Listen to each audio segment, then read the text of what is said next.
შემდეგ სტოკჰოლმში დასახლდა. მან დაიწყო საბავშვო წიგნების წერა და პირველი წიგნი დაწერა პეპი გრძელწინა და სხვა მრავალი წიგნი. პეპი ვირავინ ეკვდაშა. შვედეთის ერთ პატარა ქალაქში ერთი პატარა გოგონა გადმოვიდა, რომელსაც პეპი გრძელწინა ეწოდებოდა. პეპის ერთი პატარა სახლი ჰქონდა. ისეთი რამეები იყო გეგონება სახლი პეპისთვის კი არა მეფისთვის იყო მოცულეო. პეპი როცა გემზე იყო მარტო ჩემოდნით ბევრი ფული და მამას ნაჩუქარი ბატონი ნილსონი წამოიყვანა. პეპის ძალიან უყვარდა თავისი მშობლები. პეპის არც დედა ყავდა და არც მამა. იგი მარტო ცხოვრობდა. მამა კი საფრანგეთის ზღვების მეფე იყო. პეპი როდესაც ჰაერში უყურებდა, მას ეგონა რომ დედამისი მაღლიდან უყურებდა. პეპის სახლის გვერდზე ერთი სახლი იდგა. ტომი და ანიკა ცხოვრობდნენ მაგ. ჭიშკრის წინ თამაშობდნენ და ფიქრობდნენ. ნეტა აქ ვინმე გადმოსულიყო და გვეთამაშა ოჯახის ერთად. ორი ბავშვი ყავდეს. ნეტამ აქ ვინმე ბავშვიანი გადმოვიდეს. ერთად კი ვითამაშებდით, მაგრამ მათ არ იცოდნენ, რომ პეპი მათ გვერდზე სახლზე გადმოსულიყო და არ იცოდნენ. ეგ არ იცოდნენ. და ეს ბავშვები ვინები იყვნენ? ტომი და აბა ვინ განაგზავს ბავშვებო? აბა ნინიკო მოდი. კარგი გოგო ხარ, მადლობა. იმ სახლში ტომი და ანიკა ცხოვრობდნენ.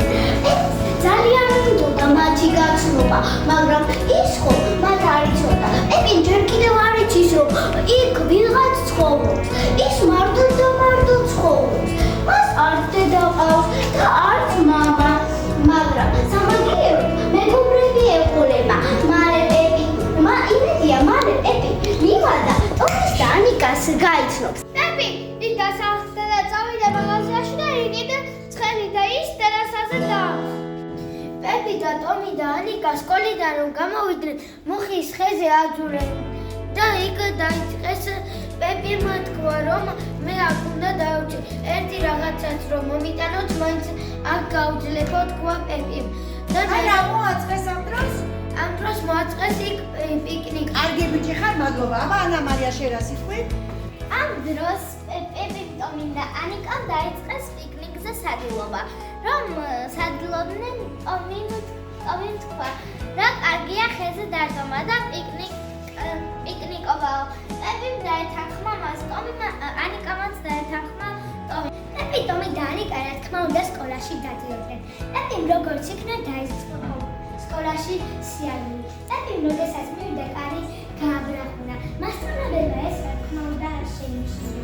და პეპი დატოვა მარტო. პეპი მასწავლებელს შეეკითხა. პეპი, მოდი შენი ცოტა და შევამოწმოთ. რამდენი იქნება 2 მივუმატოთ 2? 7 არასწორია. პეპი სკოლა არ მოეწონა, მაგრამ რა უნდა ეგნა, ხომ უნდა გასულიყო სკოლაში, ხომ უნდა ესწავლა. პეპი მიცოდა, რაც უფრო მეც ისწავლის, მით უფრო ჭკვიანი და კარგი მოსწავლე გამოვიდოდა. პეპიმ, ტომი და ანიკა მაჭკადებზე მიიბადნენ. როცა ტომი და ანიკამ მაჭკადებით ჩაეტკბილეს, ბატონი ნილსონი ფუძით ემშვიდობოდა. მე ყველაზე მეტად მომეწონა ეს ეპიზოდი, როდესაც პეპიმ, ტომი და ანიკამ გავიდნენ გემით ზღვაში და გემი როდესაც დაეყობა, ერთ ადგილას გაჩერდნენ, რომელსაც კარავე გახსნეს და ისადგეს. პეპის ძალიან უყვარდა ბატონი ნილსონი. პეპის აქვს ჭორფლები, პატარა ცხვირი, აქვს წითელი თმები, ნაწნავებით, აცია წითელი კაბა, 5 ზომი დიდი ფეხსაცმელი და ჭრელით დიდი წინდე. პეპიმ სახლის განლაგება დაიწყო. ფეხსაცმელები საბურაზე დაალაგა, გასრიალდა და ჭაღის პატარა ნავთებში ჩამოამოვა. პეპის ძალიან უყვარდა შეძენილი მეგობრები ტომი და ანიკა. პეპი სხარს რომ წამდა ეზოს აბინძულებდა. ტომის და ანიკას ძალიან უყვარდა პეპი. პეპი შეხვდა და მეგობრებს საუბრობდა. ნიაკო შეხედე აბა რა ქვია ამ ჩვენს პერსონაჟს? ხომ იცი რა ქვია? პეპი ხომ? პეპი გძელწინ